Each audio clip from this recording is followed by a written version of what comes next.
Boa noite, amigos da TV Rio Branco, vocês que estavam a assistir a mais uma edição do programa Roda Viva, da Rede Cultura, nossa parceira há quase 4 anos, estão convidados a continuarem conosco, agora prestigiando o que é nosso. Estamos começando mais uma edição do programa Tribuna Livre, que hoje recebe o Dr. Thor Dantas, médico, professor e pré-candidato ao governo do Acre pelo PSB, com apoio dos demais partidos da antiga Frente Popular. Boa noite, doutor. Seja bem-vindo ao programa. Prazer recebê-lo mais uma vez. Boa noite. Muito obrigado pelo convite. Prazer estar aqui de novo com vocês três. Prazer grande mesmo. Legal. Como sempre, compondo a bancada de debatedores, entrevistadores, Osmir Lima e Narciso Mendes. Boa noite, Osmir. Boa noite. Boa noite, doutor Narciso. Boa noite, doutor. Boa noite, Isto Narciso, posto, Osmir. nós vamos ao intervalo comercial e voltaremos em instantes. Esperamos continuar contando com a sua audiência. Até já.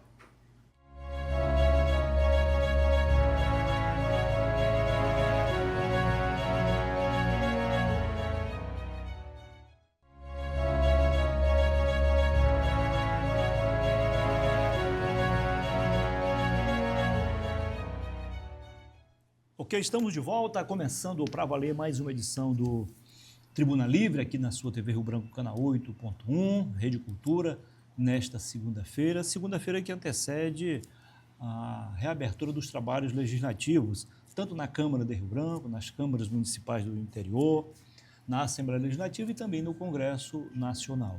Como eu falei agora há pouco, na abertura do programa, o nosso convidado especial de hoje é o Dr. Thor Dantas, médico, já há alguns anos, mais de 50 anos de idade, professor universitário e pré-candidato ao governo do Acre pelo PSB. Osmir Lima, já que você está mais próximo do nosso entrevistado, pode fazer a primeira pergunta, por gentileza. Pois não. A bola é sua. Obrigado pela deferência. Mas, professor, sabe que o título de professor é mais importante que o de doutor, não? Concordo completamente. E quando o cara é você. professor, doutor, melhor ainda. Eu tenho muito mais prazer quando me chamam de professor do que quando me chamam de doutor. Exato. Muito mais. Mas eu vou fazer uma pergunta que eu farei a todos os candidatos. Quem tem muitas prioridades acaba não tendo nenhuma, porque é complicado esse jogo administrativo no Estado ainda pobre, que depende muito hoje do governo federal e também, por incrível que pareça, das emendas parlamentares que inventaram de uns tempos para cá. Eu pergunto o seguinte, objetivamente, no caso da sua eleição, qual a sua prioridade na administração? Muito bem. Eu acho que a gente tem uma questão que é central no desenvolvimento do nosso Estado, e eu diria de qualquer Estado ou município brasileiro, que dizem que de todas as ciências, né, qual é a ciência mais importante de todas? Há uma piada que os economistas se acham os mais importantes de todos. E eles têm certa razão, Narciso, porque a economia parece a ciência que limita todas as outras. Se você não tem viabilidade econômica, qualquer grande ideia para pelo meio do caminho. Exato. Então, eu entendo que num Estado, numa nação, isso, num certo sentido, se reproduz. Porque se você não tem desenvolvimento em um determinado local, todos os outros parâmetros da sociedade acabam se deteriorando de alguma forma. Então, o desenvolvimento econômico traz o desenvolvimento social. E a falta do desenvolvimento econômico e social se reflete, por exemplo, em violência, em criminalidade, se reflete na violência familiar, no feminicídio, na violência contra a criança, se reflete nos acidentes de trânsito, se reflete na saúde, com baixos indicadores sociais. Então, eu acho que não tem como não dizer que uma grande prioridade de qualquer governador de um Estado tem que ser o desenvolvimento econômico e social do seu Estado, que vai promover emprego, renda e, consequentemente, o desenvolvimento social, para que a gente evolua como como sociedade, como nação, que a gente possa ter melhores indicadores de trabalho, de renda, de educação, de saúde, de preservação ambiental. Tudo passa, em grande medida, pelo desenvolvimento econômico. Eu diria que essa é uma grande prioridade, e a gente pode detalhar ela um pouco melhor, mas é óbvio que um governo precisa tomar conta do Estado como um todo. Diferente de um parlamentar, que pode ser temático, que ele pode dizer, eu vou ser um parlamentar da saúde ou da educação, um governador não pode se dar a esse luxo. Ele tem que tomar conta do Estado como um todo. Ele tem que saber como é que está a educação, a saúde, como é que está a segurança pública, o meio ambiente, os indicadores de todos os seus municípios. Né? Um dos papéis centrais de um governo de Estado é ajudar para que todos os seus municípios se desenvolvam também. O município é o elo mais fraco dessa corrente, que menos recurso tem, que menos capacidade de investimento tem, menos capacidade técnica tem e precisa do apoio, das parcerias com o governo estadual para o seu desenvolvimento. Então, eu diria que cuidar do funcionamento básico dos serviços essenciais também tem que ser uma prioridade nossa. Que a educação seja de boa qualidade, que a saúde seja de boa qualidade, que a gente enfrente o problema da segurança pública. Diria que são tripés essenciais de uma plataforma de governo. É assim que a gente tem pensado o nosso possível mandato. Doutor Narciso. Doutor Tó, eu vou dar uma massagenzinha no seu ego.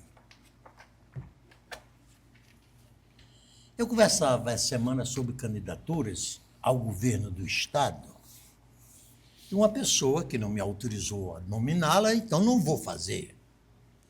Mas disse, rapaz, dos 4 candidatos que tem aí, o mais simpático é o doutor Tó. Aí eu me lembrei de um detalhe que existe nos concursos de Miss. A mais bonita, a mais charmosa, recebe o título. E aquela que teve o melhor entrosamento, que construiu uma... é eleita Miss Simpatia. Esse rótulo de candidato simpatia é um bom começo? Eu acho que sim. Eu gosto de ser uma pessoa simpática, eu gosto de tratar bem as pessoas, eu gosto de me relacionar bem com todo mundo. Eu não acho que esse rótulo seja ruim, não. Eu gosto dele. Eu acho que um gestor ele não pode ficar só na simpatia, por outro lado. Né? A gente tem exemplos de políticos que são muito simpáticos, mas muito pouco eficientes na entrega de resultado para a população. Isso não resolve. Eu acho que só simpatia não ganha o concurso. Essa da simpatia, ela fica com o mérito da simpatia, mas eu acho que para o gestor ganhar o título de bom gestor, ele tem que deixar entregas para a população. Ele tem que entregar resultados para a população, para os problemas reais que a população enfrenta.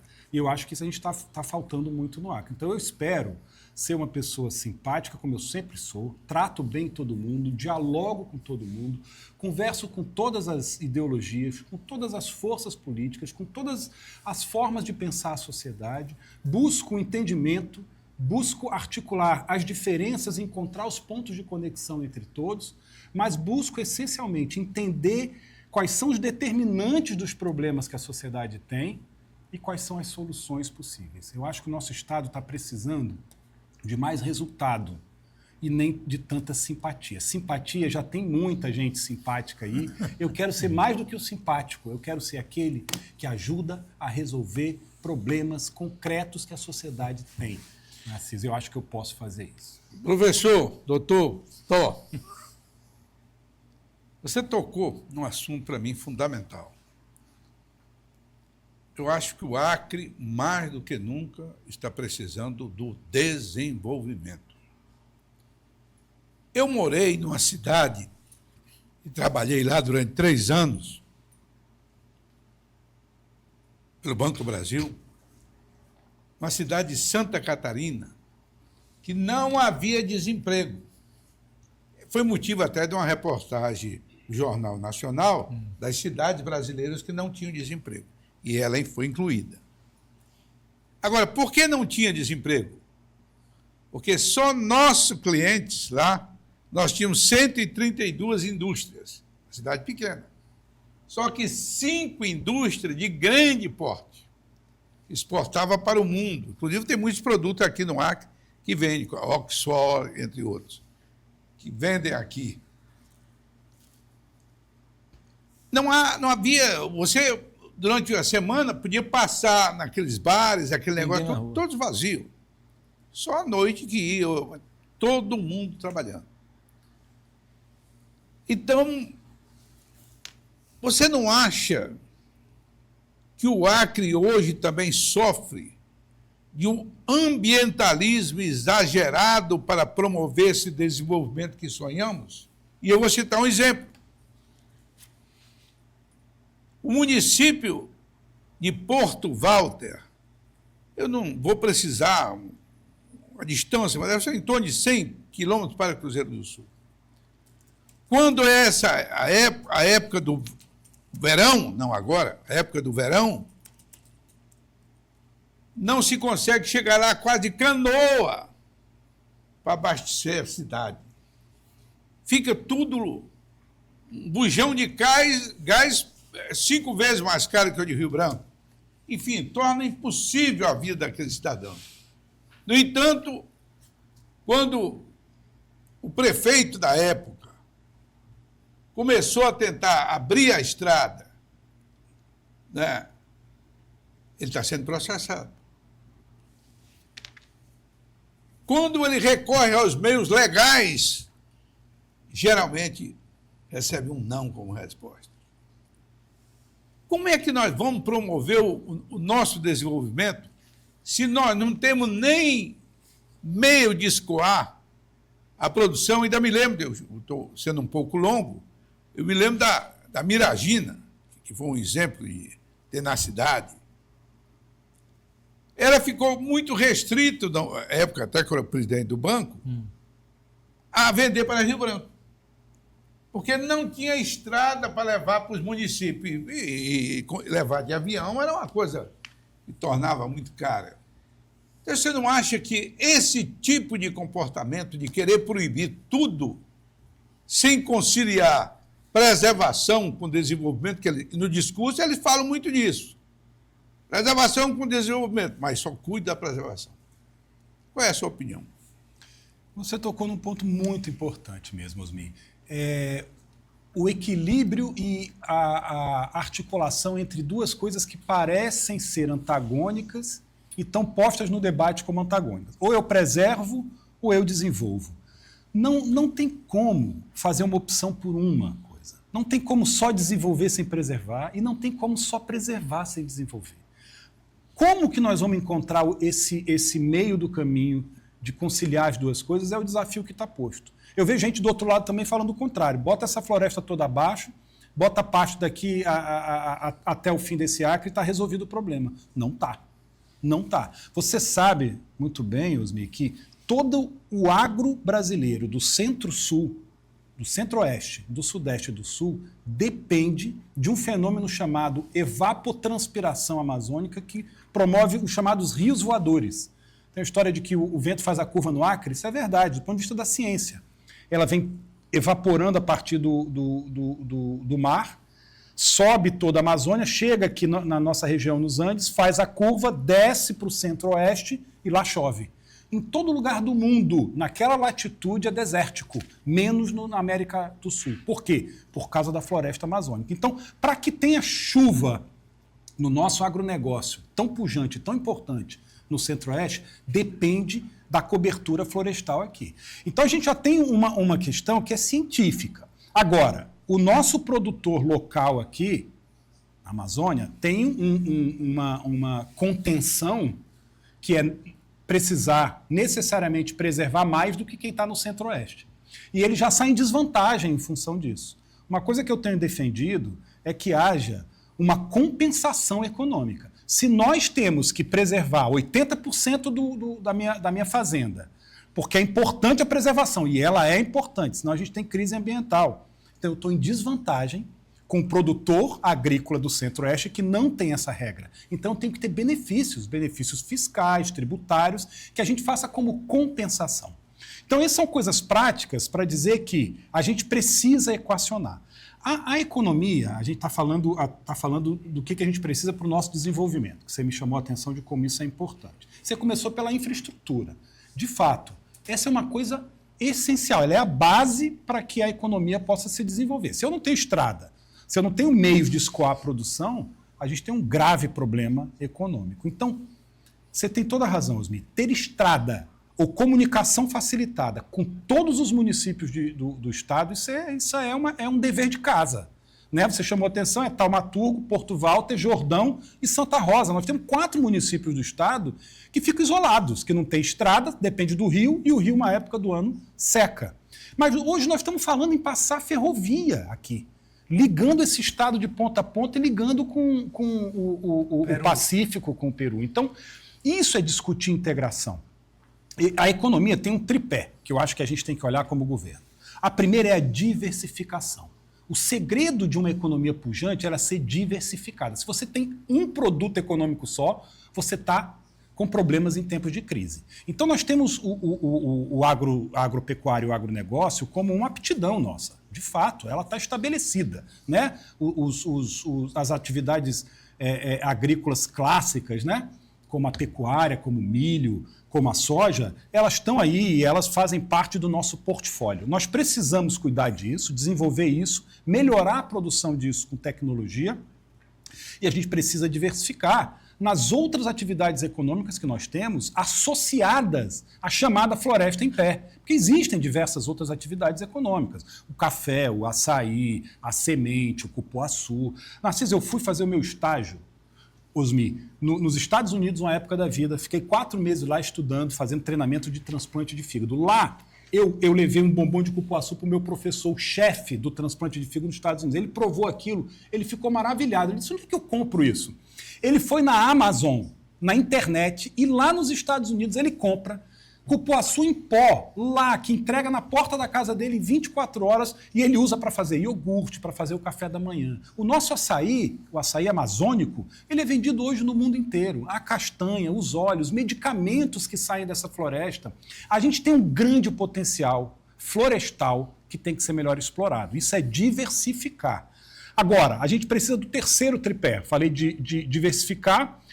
Falando de integração aqui, acho que é o segundo, na verdade, que eu estou pulando, porque a integração é poder integrar a nossa economia acre, nacional e regionalmente. Então, a gente tem aqui Amazônia, Amazonas, Rondônia, a gente tem Peru, Bolívia e Chile. Essa é a nossa macro-região. Nós precisamos nos integrar a essa região e nos integrar ao restante do país. E, por fim, a modernização. É pesquisa e desenvolvimento. A gente precisa investir pesado em modernização. Isso é o nosso trabalho assim para as próximas gerações, porque a gente está muito atrasado. A nossa agropecuária pode melhorar muito a sua produção com investimento em tecnologia.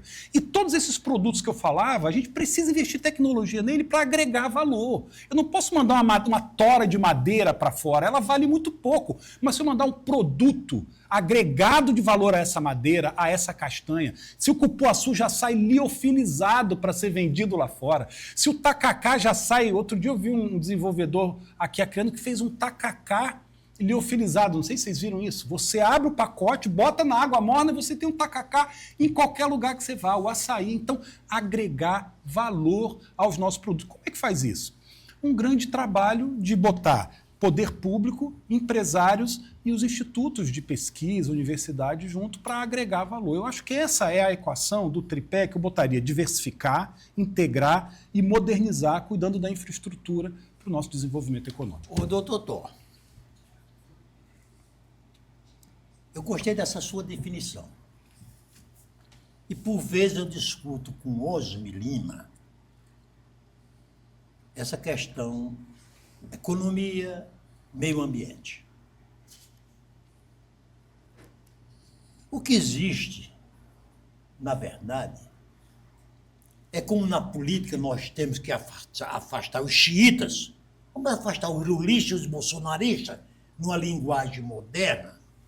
Nós temos que afastar também os xiitas ecológicos e os xiitas econômicos, aqueles que só pensam no dinheiro. Nós temos que afastar. Eu, às vezes, me vem à mente uma questão. Esse Ronaldo Caiado, esse não. Por sinal, é uma das minhas opções de voto para presidente da República, você veja só. Em 1989, ele foi candidato a presidente da República pelo tal de UDR. Aliás, ele é o criador da UDR. Ele é o criador. Em oposição ao MST, Movimento dos Sem Terras. Ora, os sem terra têm que são agentes sociais vulneráveis ao poder do Estado. O Estado tem que procurar por isso, mas não em absoluto direito à agropecuária.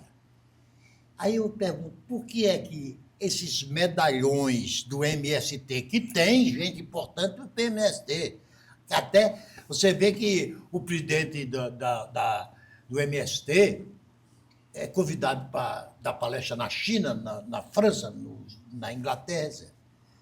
Por que é que esses dois segmentos, eles, independente de governo, não entram em busca de um denominador comum? Vocês abrem mão um pouco da propriedade rural e nós vamos abandonando as nossas invasões. Que eles fazem as invasões em nome de interesse social. A minha pergunta é, me preocupa muito quando eu comparo o Acre de hoje com o Acre que eu encontrei aqui há 60 anos atrás, 50 anos atrás. Rio Branco cresceu barbaramente. Eu me surpreendo toda vez que meu motorista dá uma volta na cidade, avenidas que eu jamais imaginava que fosse aqui na nossa cidade.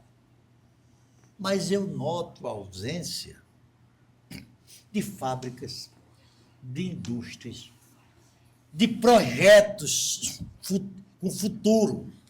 Essa Amazônia é a maior biodiversidade do mundo. Quantos produtos fármacos está contido nessa Amazônia? Então, por que essas grandes empresas não vêm para cá, experimentam, estabelecem aqui fábrica de remédios, de cosméticos? A maioria dos cosméticos vem das florestas. Aí, a minha conclusão... Mas que sai daqui in natura, né? Sai daqui in natura. Não, uma vez, doutor, eu era, na época, deputado Cosme Lima, nós fomos a Bento Gonçalves, numa indústria de móveis, esses móveis bonitões que nós vemos aqui, vinham tudo lá do Rio Grande do Sul, sobretudo de Bento Gonçalves. Aí ele foi nos mostrar o depósito de madeira. Aí tinha, vindo de local, do território, Rondônia e Acre.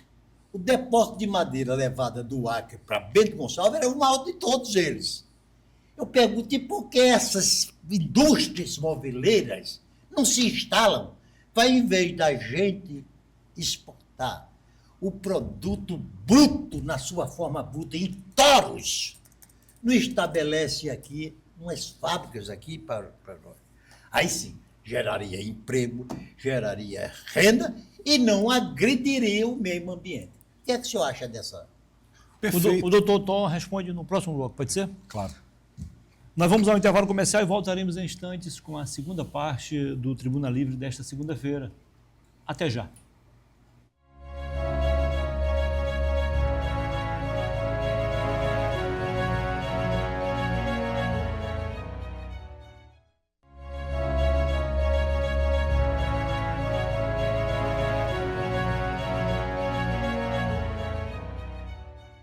Voltamos com a segunda parte do Tribuna Livre desta segunda-feira, aqui na sua TV Rio Branco, canal 8.1, Rede Cultura. Mais uma vez, muitíssimo obrigado pela sua audiência, você da capital e também do interior. Siga-nos nas redes sociais, @oRioBranco. Você pode nos acompanhar também pela internet, por meio do portal riobranco.net e ainda o nosso canal no YouTube, TV Rio Branco 8.1.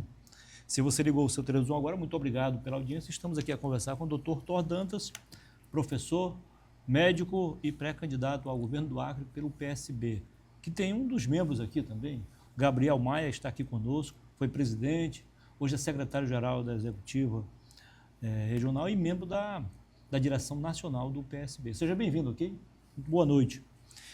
Só lembrando que o Dr. Thor Dantas também é integrante de uma família que já teve um governador, o Dantinho, Francisco Vanderlei Dantas, naquele tempo, os governadores assumiram no dia 15 de março. Então, ele foi governador do dia 15 de março de 1975 a 15 de março de 1978. Fez um bom governo, tido por alguns, ou por muitos, como um dos melhores do nosso estado.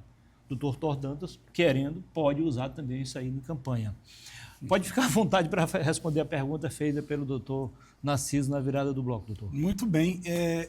A pergunta do Narciso dialoga muito com essa sua lembrança, né? Porque o Dantinhas é considerado por muitos um dos governos onde o Acre mais se desenvolveu economicamente. Abriu a economia, né? Foi um boom da economia, exatamente. O Acre vinha num certo marasmo, uma estagnação econômica, e ele abriu a economia do Acre para o restante do país, atraiu muitos investidores, né? No movimento em que naquele momento era absolutamente necessário.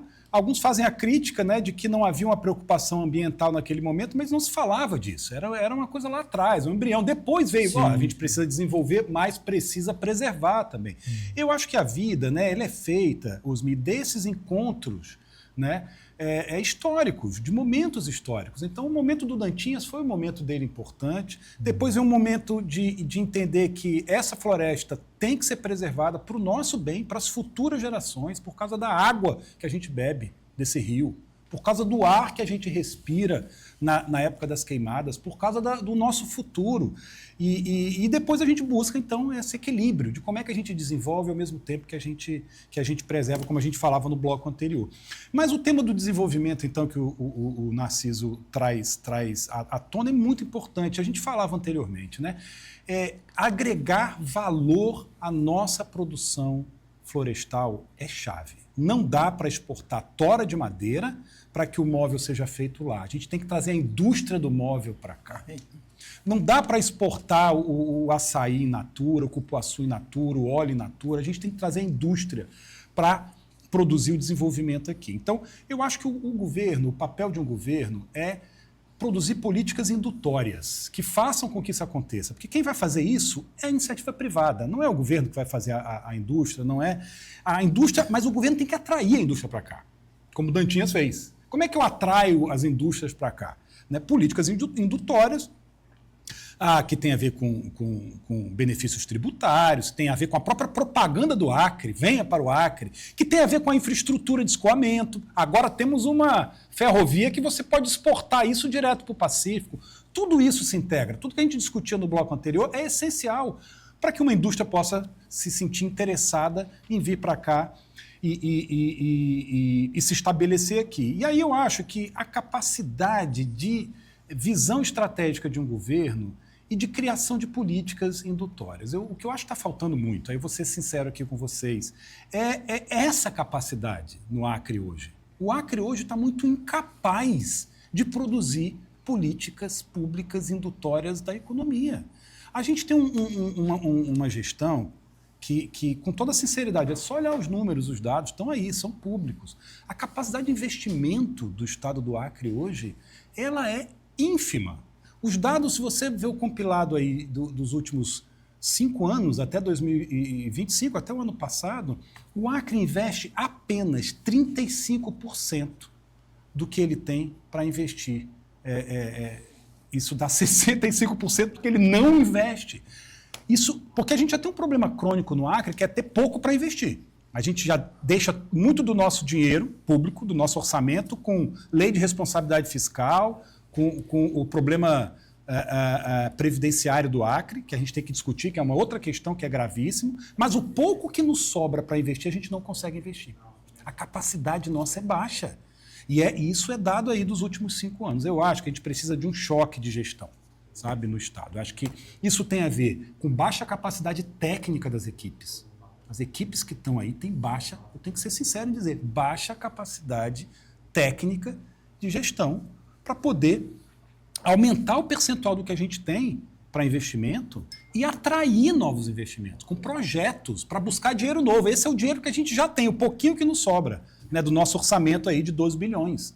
Quanto a mais que a gente vai conseguir atrair com projetos, né, nos diversos bancos de desenvolvimento, é um outro aspecto. Então, a baixa capacidade de gestão, com a baixa capacidade de articulação interna, institucional, do governo, isso me incomoda muito. Eu vou te dizer, isso é algo que a gente precisa de um choque de gestão. Trazer gente boa, com capacidade de entrega para a gestão do poder público. Ou então a gente não faz não enfrenta esse desafio e não faz as soluções que a gente está propondo aqui de desenvolver esse Estado para os próximos 5, 10, 15, 20 anos. A gente precisa de um plano a longo prazo. Doutor Thor, nós tivemos governos, não vou nem citar o nome que a população deve saber, que tiveram boa vontade de criar essas condições. Por exemplo, tá aí, Peixe da Amazônia. O projeto é um projeto moderníssimo, né?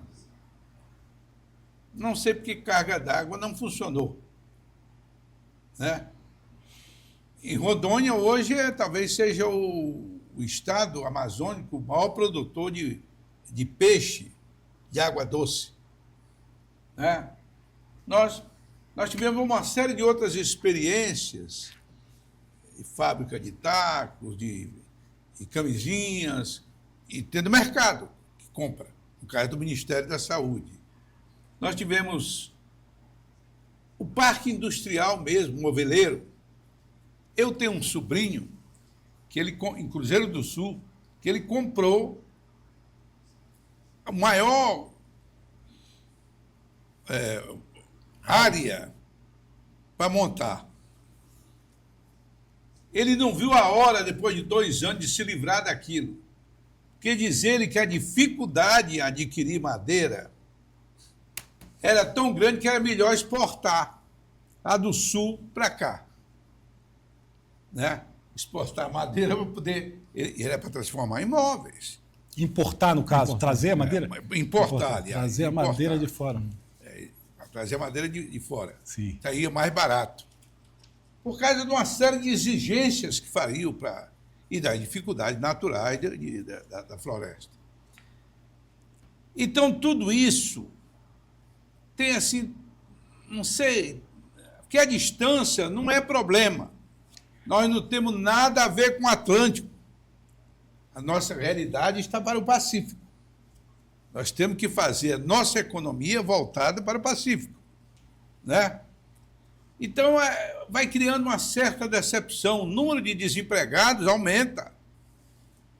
A violência, através do tráfico e o chamamento de jovens, quando vê a fome lá com o pai, a mãe, a família, etc. Tal.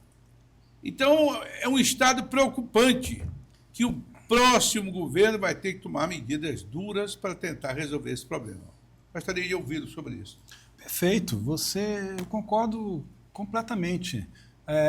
Essas iniciativas, você veja, o suíno e o peixe, são iniciativas que aconteceram mais recentemente no Acre e que estão na lógica da diversificação da economia que a gente comentava. Então, se a gente pode ampliar, né, para além do boi, o peixe e o suíno, a gente deve fazer. E o suíno vem dando certo, né? E o suíno vem dando certo. Tem que fazer o diagnóstico. Qual foi o problema do peixe?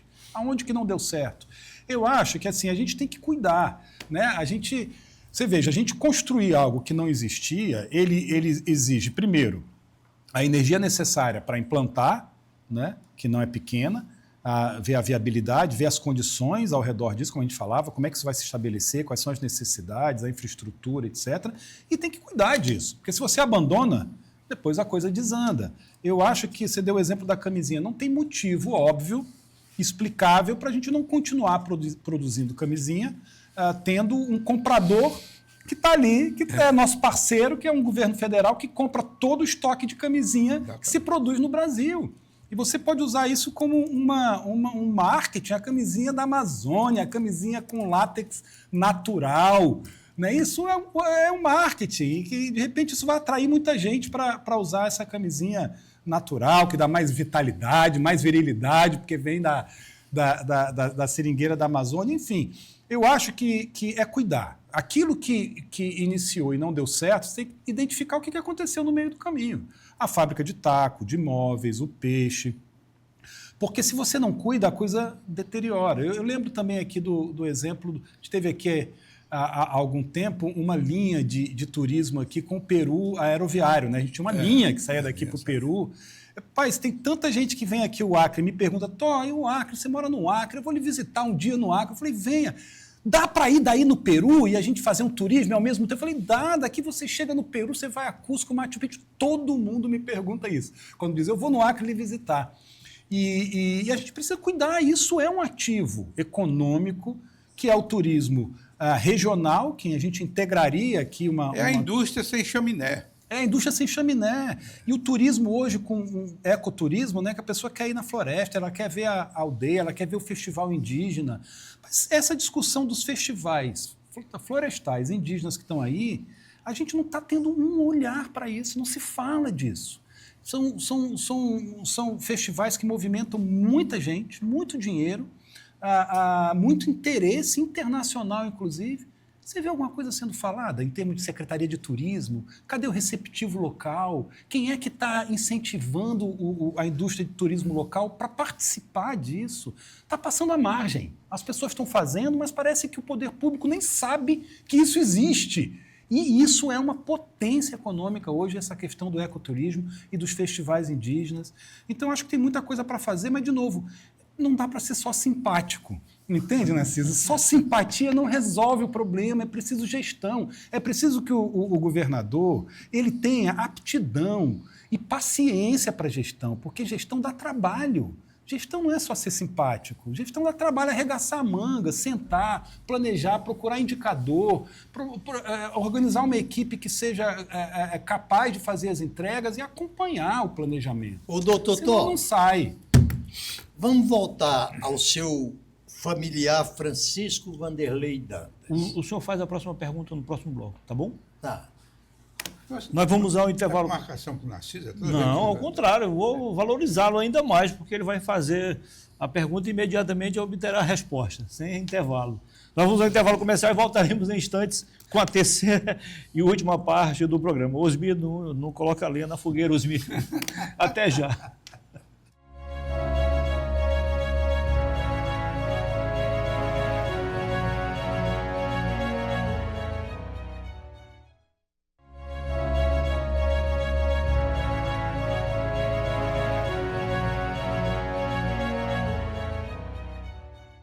Ok, estamos de volta com a última parte do nosso programa de hoje, Tribuna Livre, aqui na sua TV Rio Branco, canal 8.1. Antes de passar a palavra ao doutor Narciso, só dois informes aqui rapidinhos. O primeiro é que nós tivemos o prazer e o privilégio, eu, Narciso, o doutor Osmir, acho que o doutor Todd também estava por lá, a prestigiar a posse do doutor Oswaldo Albuquerque Lima na Procuradoria-Geral do Ministério Público, Procurador-Geral de Justiça. Ele que entrou muito jovem ainda, né? Como promotor, em 93. 20 e poucos anos. Em 93, vindo de Cruzeiro do Sul. Em 2002 foi promovido a procurador. Em 2014 foi eleito, primeira vez, procurador-geral. Ficou 2 mandatos consecutivos. Em 2019, Osmir, foi o primeiro acreano a ter o privilégio de compor o Conselho Nacional do Ministério Público. E foi reeleito por mais 2 anos. Foi corregedor nacional. Procurador nacional também, né? Corregedor nacional. Isso mesmo.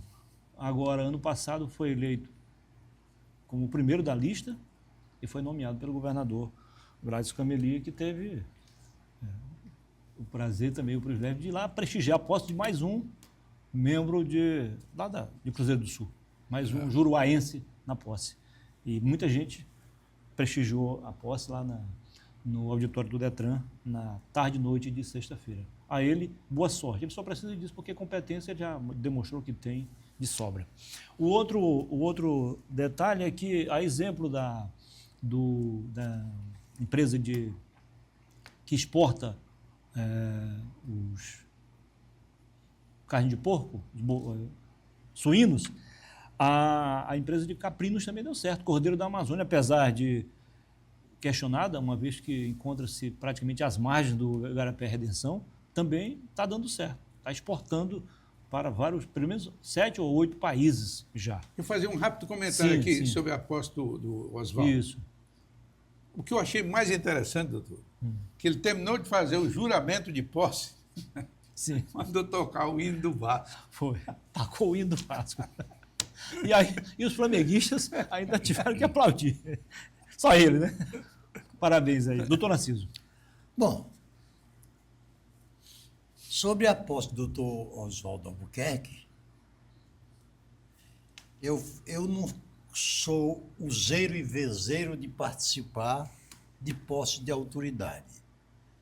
Mas eu estive presente na posse de doutor Oswaldo Albuquerque. Eu nunca vi tanta gente. Lotação completa. Aí eu chego hoje aqui e vou falar sobre essa festa que foi a posse dele. Aí sabe o que o Cosme disse? Essa família Albuquerque é assim mesmo. É como se Oswaldinho foi porque é da família Boazinha. Bom, mas doutor Thor, no lançamento de sua candidatura, você chamou a atenção de muita gente e de mim também. Eu não esperava por a sua candidatura. A minha pergunta é, e hoje já se escuta nas rodinhas, ninguém só diz, tem 3 candidatos, não, agora tem 4 candidatos. Aí aparece o nome do Thor. Claro que quando o senhor começou, os índices das pesquisas lhe trazia percentuais irrisórios. Hoje, os próprios institutos já estão verificando a presença do doutor Thor como candidato.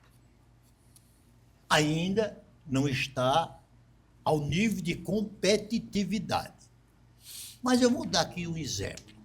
Na eleição de 4 anos atrás, na Bahia, o ACM Neto estava com 60% de popularidade. 60%. E o PT de lá tinha como candidato potencial o Jacques Wagner.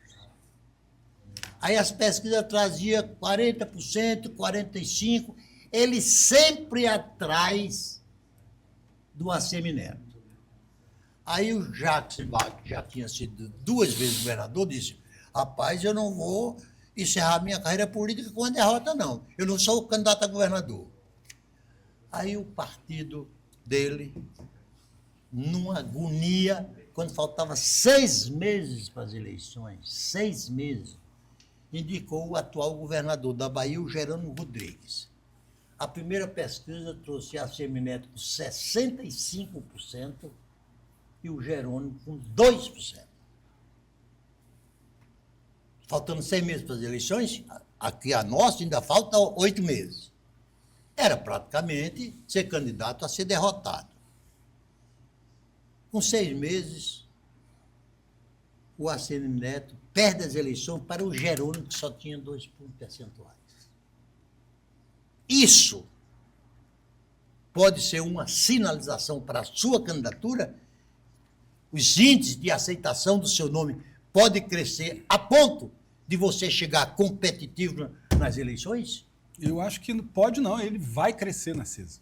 Porque as pessoas precisam de uma alternativa. As pessoas estão cansadas de terem apenas, como você falou, 3 nomes, não vai ter um 4º. A gente precisa de um outro nome, de um novo nome, de um nome diferente, novo, que represente algo diferente do que está posto. Porque você tem 3 candidatos que representam exatamente a mesma coisa, o mesmo campo político, que era inclusive para estar junto, e não estão por questões políticas, partidárias, e a gente precisa de uma alternativa. Eu acho que a nossa candidatura ela vai crescer muito nos próximos 8 anos. Você falou dos próximos 8 meses, você falou das pesquisas, já aparece na espontânea o nosso nome, as pessoas já lembram espontaneamente nas rodas de conversa, tem um outro nome. E as pesquisas espontâneas já mostram, as pessoas já lembram. E a gente tem um debate muito sério para fazer pelos próximos meses. A gente está só começando esse debate. Na verdade, o debate nem começou. né? E você vê quanta coisa importante a gente já está debatendo aqui numa conversa como essa. Então, eu acho que os temas que a gente está trazendo, né, de necessidade de um governo que realize entregas concretas para a população e não seja apenas um governo de simpatia, e que tenha equipe que seja capaz de planejar, que seja capaz de fazer um trabalho mais organizado e profissional, com painel de indicadores e alcance de metas, e aumentar nossa capacidade de investimento e modernizar nossa economia e cuidar das nossas necessidades básicas, ela vai crescer muito nos próximos meses, eu não tenho dúvida disso, e a gente está muito otimista, porque o que a gente tem ouvido das pessoas é a gente precisa de alternativa, Thor, e que bom que você está se colocando como alternativa. Ô, Narciso, você deu um exemplo de fora, mas poderia ter dado um exemplo local.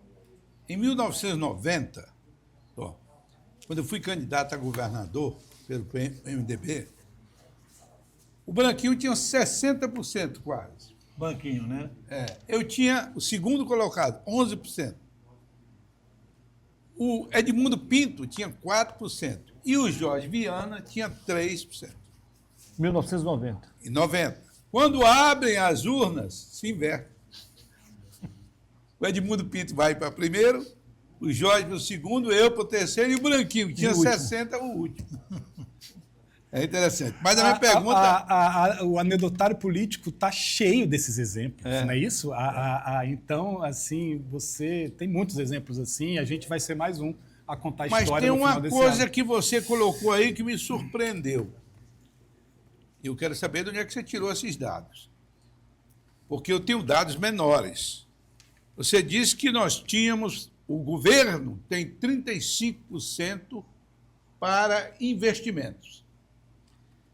Ora, depois que ele... Não, calma, não foi bem assim, não. Ele diz o seguinte, que o governo só consegue investir 30%, 35% do que ele pode investir, não foi, doutor? Exatamente. É isso. É exatamente então isso. não é o percentual de 100%. Não estou... Porque o que eu tenho é o seguinte, Sim. depois que o governo paga a previdência, Isso. que ele já colocou, que é um Isso. assunto seríssimo, É o mais sério. é o mais Isso. sério. Esse Verdade, verdade. Nós vamos ter que, pode até inviabilizar um governo. Todo mundo vai ter que se debruçar sobre esse problema. Depois de pagar o funcionalismo, depois de pagar o repasse aos poderes, Narciso, Ministério Público, Tribunal de Contas, Assembleia Legislativa, a Defensoria Pública, Isso. enfim, os vários órgãos Claro. que o governo tem obrigatório, e pagar a dívida. Sobra para investimento, isso aí que eu queria chegar, sobra. Eu tenho esse dinheiro Isso. aqui. Não chega a 10%. Pois é, desse valor Perfeito. ele quer dizer que o governo só consegue investir 30% É desse isso valor aí. Desse valor, a nossa doutor? capacidade de investimento desse valor é Ah, muito limitada. E não do orçamento geral. Perfeito. O nosso dinheiro já é pouco. Você tem toda a razão. O que está comprometido com folha, com lei de responsabilidade e com o rombo da Previdência e da dívida pública, ela é grande no Acre. Esse é um dos grandes limitadores da nossa economia. A nossa capacidade de investimento é pequena. E para investir o pouco que a gente tem, precisa de competência técnica. Dá trabalho investir. O mais fácil é não investir. O trabalho para você transformar um dinheiro que você tem em resultado, em projeto que seja de fato executado, ele é muito grande. Ele depende de secretários de planejamento, depende de todas as secretarias articuladas, depende de projeto, de acompanhamento. E a gente não tem feito. Eu tenho dados, os dados que eu tenho aqui é do balanço orçamentário e da lei de responsabilidade fiscal. Isso vem sendo compilado pela universidade, isso é acompanhado, isso é público. E infelizmente são os dados que a gente tem. Agora melhorou um pouquinho, mas olha, em 2019 era 23%. Aí subiu um pouquinho, 22%.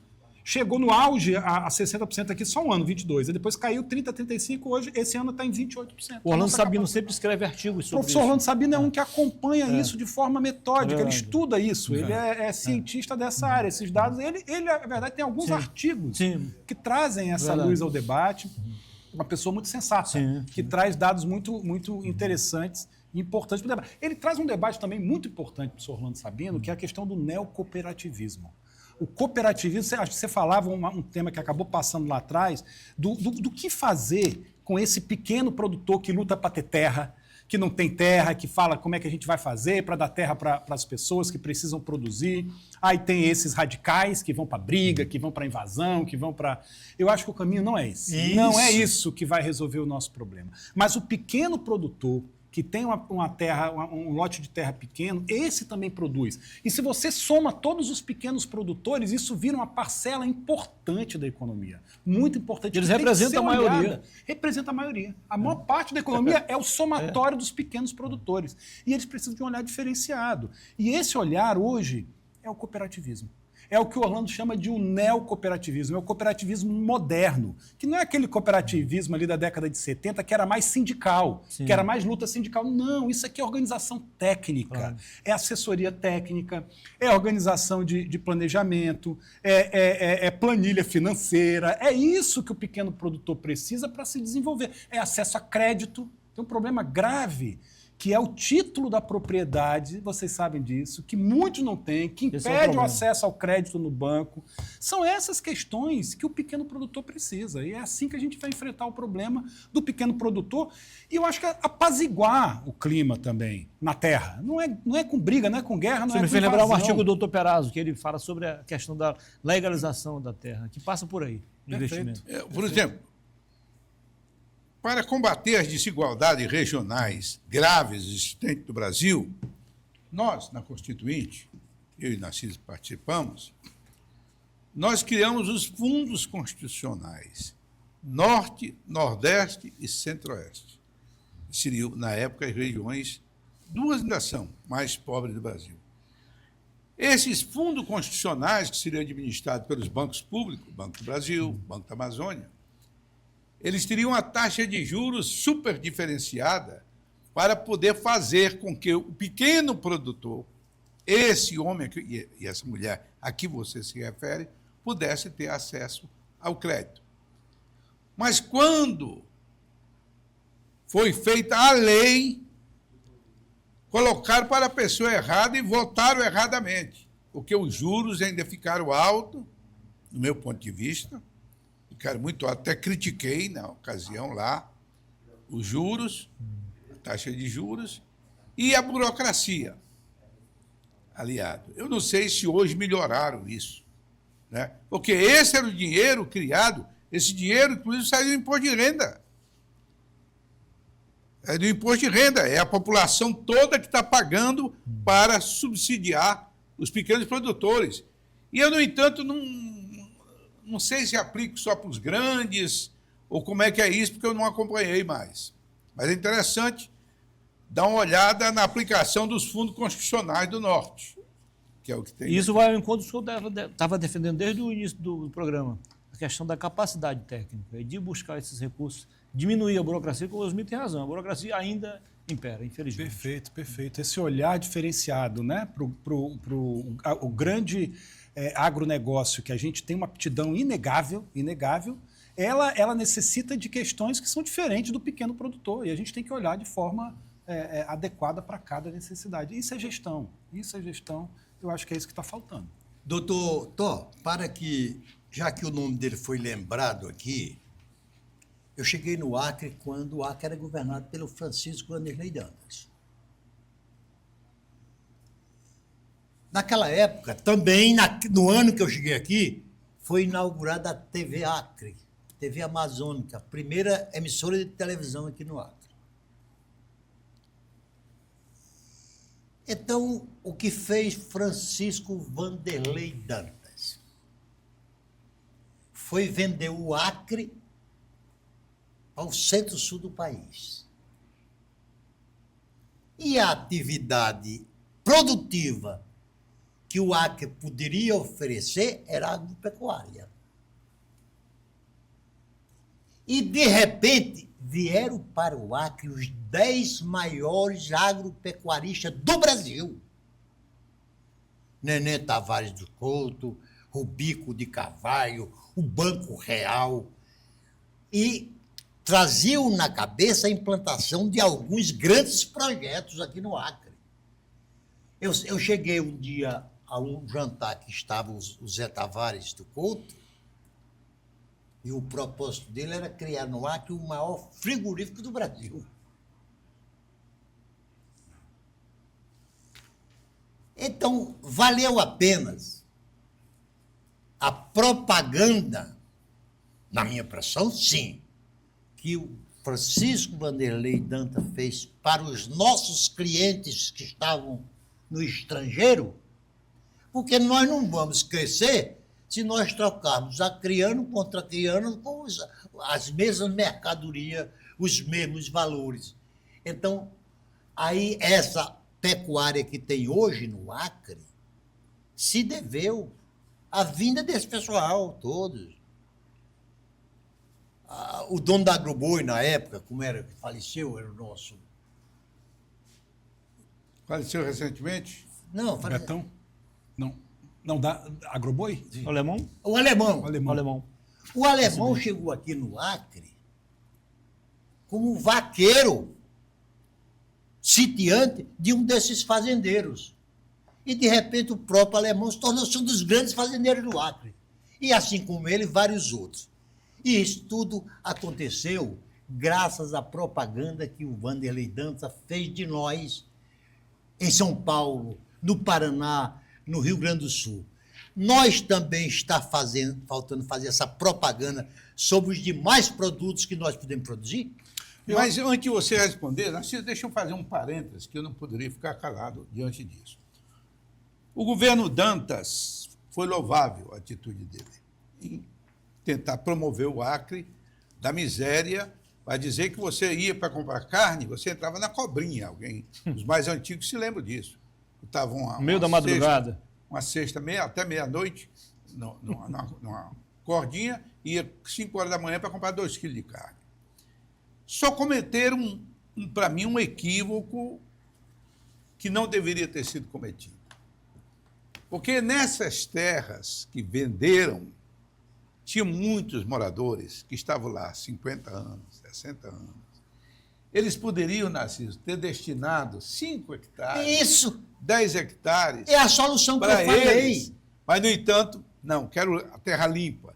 Aí criou-se aqui bolsões de miséria e invasões de toda a ordem aqui em Rio Branco.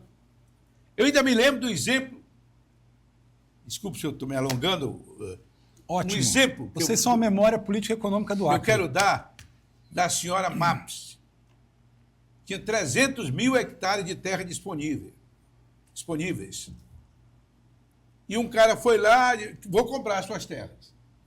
Aí deu uma Lá em Cruzeiro do Sul? Lá em Cruzeiro do Sul. Família Maps. Aí deu uma passada por cima, aí voltou e disse, sim, eu compro a sua terra, mas eu vejo que tem muitos poceiros lá dentro. Tire todos lá. Tire todos. Ela disse, não, eu não vendo nessas condições. Porque eles estão lá há quase 100 anos. Vem de avô para pai, para filho. E eu jamais faria isso. Eu prefiro não vender minhas terras. Por que o senhor não dá 10 hectares para cada um? Entende? Olha Então, não vendeu. Tá? Até hoje, não aceito de maneira nenhuma que você expulse aquele pessoal de lá e jogue na periferia das cidades sem qualquer condição de trabalho. Olha só. Como é importante, eu falava com vocês, são a memória política e econômica do Acre, né? Então, há 50 anos vocês estão juntos discutindo esses temas que nós estamos aqui agora discutindo. E se a gente não sabe o que aconteceu no passado, se a gente não aprende com os erros do passado, a gente tem grande chance de repeti-los. Então, vocês trouxeram o exemplo do fenômeno positivo que foi aquele momento do governo Dantinha, né? E a gente tem de positivo vender o Acre como um lugar de prosperidade. A gente precisa usar, né, a propaganda, o marketing, positivamente ao nosso favor. Mas se a gente fizer um modelo de desenvolvimento que não pense nessas questões que o próprio desenvolvimento pode causar como dano colateral, a gente vai trazer problemas para a gente. E aí você lembrou muito bem, Osmi, a consequência negativa desse modelo, que tirou pessoas que estavam ali, que gerou miséria, a miséria gera violência, gera conflito, e depois a gente chega nessa situação, e que depois a gente, para consertar, dá muito mais trabalho. Então, eu acho que qualquer modelo de desenvolvimento para a nossa região, ele tem que estar, sim, atrelado à atração de investimento externo para o nosso Estado, não tenha dúvida. Mas, ao mesmo tempo, olhando para o desenvolvimento local. das pessoas que aqui vivem e aqui estão. Se é um modelo de desenvolvimento que exclui as pessoas que vivem aqui, ele não vai dar certo. Ele vai gerar miséria e ele e a miséria gera violência. Então, eu vi recentemente uma ideia que eu achei um absurdo de atrair indústrias da Bolívia para beneficiar açaí no Acre. Digo, mas que história, mas por que a gente precisa atrair indústria da Bolívia para beneficiar o açaí? Nós temos que beneficiar o nosso próprio açaí. Claro. Então, assim, a gente tem que tomar cuidado com as decisões que a gente toma, porque elas geram efeitos adversos. Eu acho que a gente tem que olhar para o desenvolvimento do nosso povo, da nossa população. O que faz bem para o desenvolvimento local. Que atividades econômicas geram desenvolvimento perenes, que fiquem aqui. Então, é isso que a gente tem que pensar. Atividades... Essa questão, por exemplo, da estrada de ferro, a gente tem que tomar muito cuidado. Ela tem que ser feita. A gente tem que ter estrada, comunicação, Osmi, como você lembrou, para todos os municípios do Acre. Eles não podem estar isolados. Isso tem que acontecer. O estudo ambiental para que a gente comunique. O que tem que ser feito, a gente tem que chegar lá e ver o que é que precisa e fazer. A comunicação com o Pacífico, ela tem que ocorrer. Agora, se a gente não fizer isso com planejamento, a gente tem danos colaterais graves no meio do caminho. Isso aqui não pode virar um entreposto de passagem apenas. Isso. Senão vai só passar produto pelo Acre e nada vai ficar no Acre. A gente tem que investir em entrepostos locais que produzam e que participem da cadeia logística da produção econômica, senão de nada adianta para a gente. Legal. Uma estrada que passa pelo Acre vai entregar e a gente só vai ver o trem passar. Legal. E isso não vai gerar desenvolvimento para a gente. Então, é olhar para isso com estratégia e com atenção, aprendendo com os erros do passado e olhando para o futuro com competência técnica. Ok. Osmi, suas considerações finais, por favor. Bem, para mim é uma alegria, um prazer de, primeiro, que eu conheci você, garoto. Menino, de calças curtas. De calças curtas. De ver o progresso que você fez na vida, a sua competência, o seu amor ao Acre, que é o mesmo amor que sua mãe tem a este estado. Obrigado. A Concita. Obrigado. Minha amiga de muitos anos. Verdade. E eu desejo a você todo o sucesso. Você é um homem de bem. Você é um homem de valor. E, como tal, merece toda a consideração, não só de nossa parte, eu acredito que da própria população. Muito obrigado. Doutor Narciso. Obrigado, Zé. Bom, eu apenas ao doutor Tó, eu lembro uma máxima popular. A moça não precisa ser bonita para se casar bem. Ela precisa pôr a cara na janela. Porque se ela fica só na cozinha, ela acaba casando com o cozinheiro. Então, a sua candidatura, já que está sendo se dizendo que ela é a candidatura de simpatia, né? Ela precisa botar a cara na janela. O senhor tem que, a curtíssimo prazo, pedir desculpas ou compreensão à sua clientela e dizer que durante os próximos 6 meses você vai se dedicar a cuidar da sua candidatura. Não deixa que ela caia no esquecimento. Até porque os outros seus concorrentes farão o que eu acabei de dizer, vão cuidar da sua candidatura. Então, você é um cidadão de bem. Isso aí ninguém discute no Acre. Não, de maneira nenhuma. Você é o nosso bom vizinho, né, Osmi? Um ótimo vizinho. Um ótimo vizinho. Vem de uma família prestigiadíssima e tradicional no nosso Estado. E relevante serviço prestado ao Estado. Sim. Então, põe a cara na janela que você pode chegar onde você quer. Muito obrigado. Doutor Tó, foi um prazer recebê-lo aqui. O prazer foi meu. Sempre que o senhor vem aqui, acrescenta algo e hoje não foi diferente. Muito obrigado, boa sorte nesse seu novo desafio, ok? Muito obrigado, Muniz, Osmi, Narciso, por esse espaço, por essa conversa. Eu sempre aprendo muito quando venho aqui. É um prazer muito grande conversar com vocês, de verdade. Me chame sempre. Obrigado pelos conselhos, pelas dicas e me chame sempre que eu sempre estarei aqui para a gente conversar. Muito bem. Voltará em breve. Obrigado. A você que esteve conosco, muitíssimo obrigado pela audiência. Boa noite e até a próxima segunda-feira, se Deus quiser, com mais um bom programa. Eu, Narciso, Osmi e, como sempre, um convidado especial. Muito obrigado e até lá, se Deus quiser.